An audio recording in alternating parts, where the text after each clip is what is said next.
যাচ্ছি সেটা রিজনিং এর কোন টপিক করব কোডিং ডিকোডিং বুঝা যাচ্ছে একদম কোডিং ডিকোডিং দেখে নাও যে কিভাবে কোন কোন আমরা সাব টপিক গুলো করলে সেগুলো থেকে আমরা প্রশ্ন পাবো তো এই যে কোডিং ডিকোডিং করব এক নম্বর যে টপিকটা এক নম্বর যে সাব টপিক সেই সাব টপিকটার নামটা দিয়ে কোলন ড্যাশ দাও নাম হচ্ছে opposite letter adding opposite letter adding তাহলে দেখো অপোজিট হয়ে যাচ্ছে সবাই সামনে যে গ্রুপ ডি পরীক্ষা আছে এনটিপিসি পরীক্ষা এবং রেলের গ্রুপ ডি পরীক্ষা স্কুলের group C group D vital একটা एग्जाम তোমরা জানো 2 মাসের মধ্যেই প্রায় হবে সেই এক্সামটা কিন্তু টার্গেট করো সেই পরীক্ষাটা কিন্তু খুব ভাইটাল পরীক্ষা একটা মাত্র 45 নম্বরের एग्जाम সেখানে জিকে কিছু পড়বে ম্যাথ পড়বে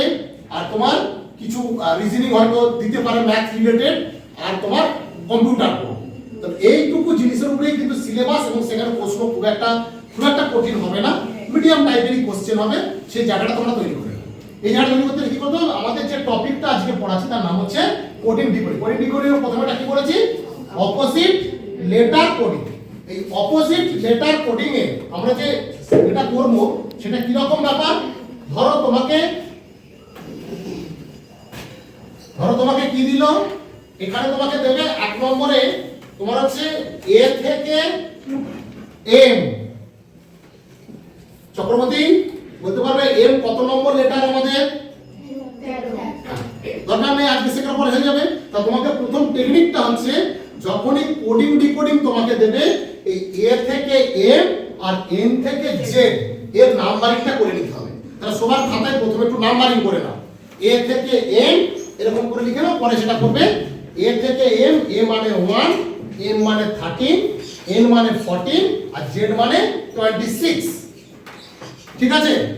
এখান থেকে আমি টেকনিকটা তোমাকে শিখিয়ে দিচ্ছি কিভাবে তোমাদের কোশ্চেন গুলো দেবে তাহলে তোমাদের ধীরে মাথায় চলে আসবে ঠিক আছে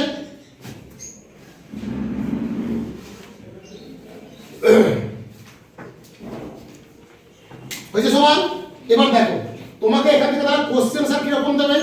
এক নম্বর মন দিয়ে শুনে নাও প্রথম কোশ্চেন দিল যে তোমার a = 1 c = 3 R e = 5 R f = কত 6 তোমাকে দিল এবার তোমাকে একটা দিল যে z = কত এটা পারবে না করতে পারবে না সময় পেয়ে যাবে তাহলে এটা একটা তোমাকে প্ল্যান দিতে পারে সেকেন্ড প্ল্যান কি দেবে বললো যে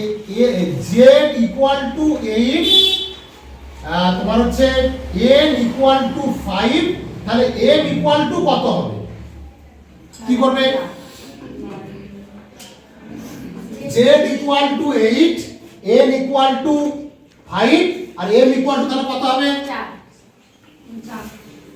তাহলে আজকের পথে এবার তোমাদের ভুল হবে কি রকম ব্যাপারটা দেখো এই 26 আছে তাহলে 6 + 2 এটাকে অ্যাডিশন করলে কত হয়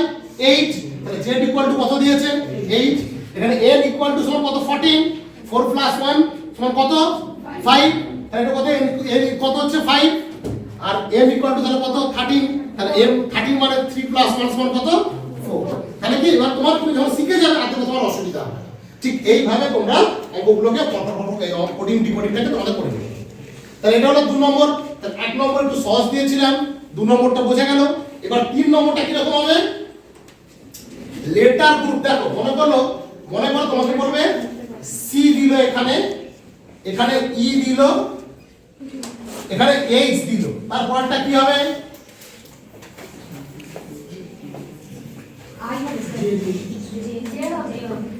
হ্যাঁ তাহলে কি ব্যাপারটা বুঝতে পারছো কখনো দুটো করে গ্যাপ থাকবে কখনো তিনটে করে থাকবে কখনো চারটে করে থাকবে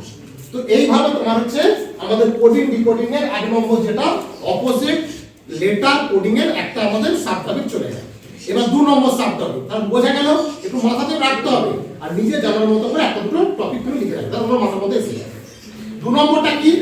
coding based on replacement of letters তা 2 নম্বর সাব টপিক দেখো coding based on replacement coding based on replacement of letters replacement ঠিক আমি আগেরটাই বুঝিয়েছি সেম টাইপের থাকবে রিপ্লেসমেন্ট মানে কি এখানে a সমান হচ্ছে 1 তাহলে তোমাকে দিল এখানে যে 6 7 9 সরি 5 7 9 11 এখানটা কত হবে 13 13 তোমাকে দেবে না ওখানটা কি দেবে তখন তোমার 13 নম্বর যে লেটারটা আছে কি এম তোমার এখানটা হবে তাহলে ওখানে বলবে কোডিং বেস লেটারটার নাম লিখবে তোমাকে 5 7 9 11 তারপরটা দিয়ে দিয়েছি তোমাকে তার মানে কি যেগুলো তোমার হচ্ছে অড নাম্বার যেগুলো আছে সেই অড নাম্বারে তোমাকে লেটারটা তোমরা লিখে দিবে বুঝে গেল সহজ জিনিস কিন্তু একবার শিখে নেওয়ার পর আর তোমরা ভুলবে না কিন্তু না জানলে ওটা দেখি কথা লিখে ব্যাপারটা বুঝতে পারবে নেক্সট কি আছে নেক্সট হচ্ছে তোমার কোডিং বেসড অন রিঅ্যারেঞ্জমেন্ট 3 নম্বরটা কি কোডিং বেসড অন রিঅ্যারেঞ্জমেন্ট